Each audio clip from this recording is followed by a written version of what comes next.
luck.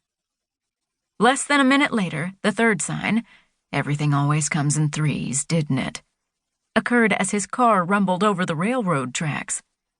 I lifted my feet and raised both arms to touch the car roof. For a split second, Willie did the same, as I'd known he would. You couldn't be too careful. I mean, nobody wanted to die young when you could have prevented it by merely lifting your feet while going over tracks. He stole a glance at me.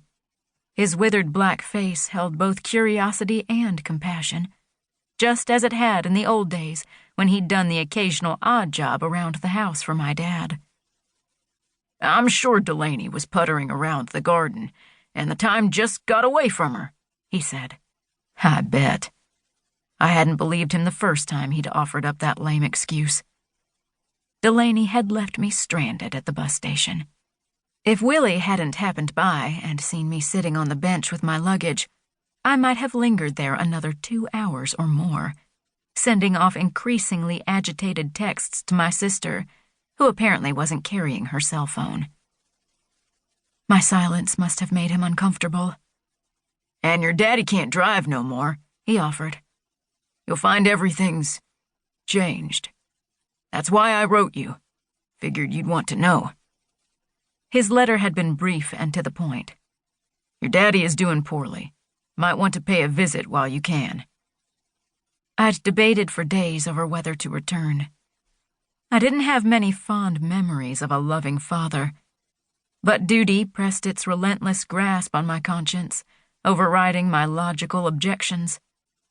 Besides, this homecoming might help me address the two ghosts of my past that refused to stay dead and buried, Mom and Ainsley Delfrid.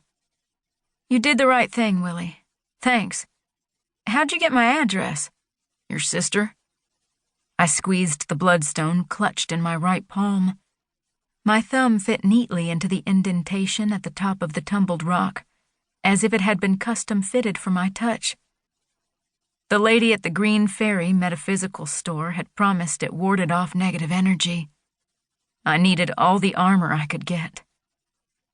We passed by the old oak, whose canopy twisted sideways, reaching all the way to the other side of the road. Willie beeped his horn as we drove under the tree, so, as tradition mandated, I made a wish.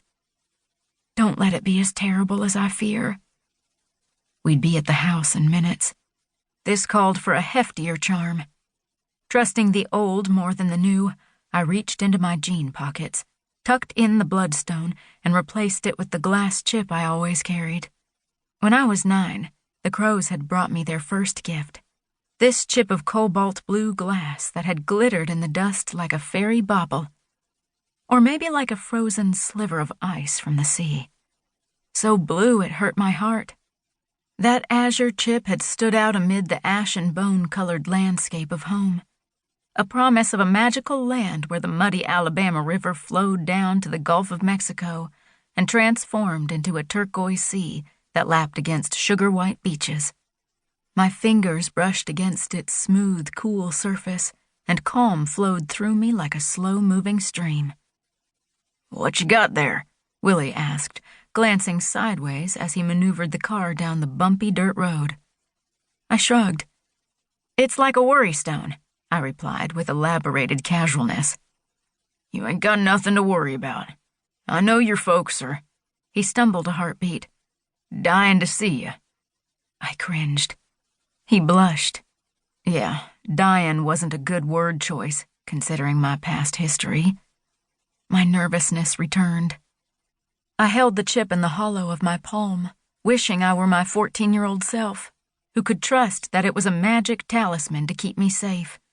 But despite my compulsion to ward off bad luck, I didn't much believe in magic anymore. A twist around the bend, where white oaks towered and the Spanish moss waved in the wind like an old friend, and we were near. Excitement warred with my worry. This was home, after all.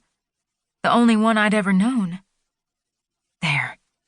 My heart thundered, and I leaned forward in the seat, taking it in all at once.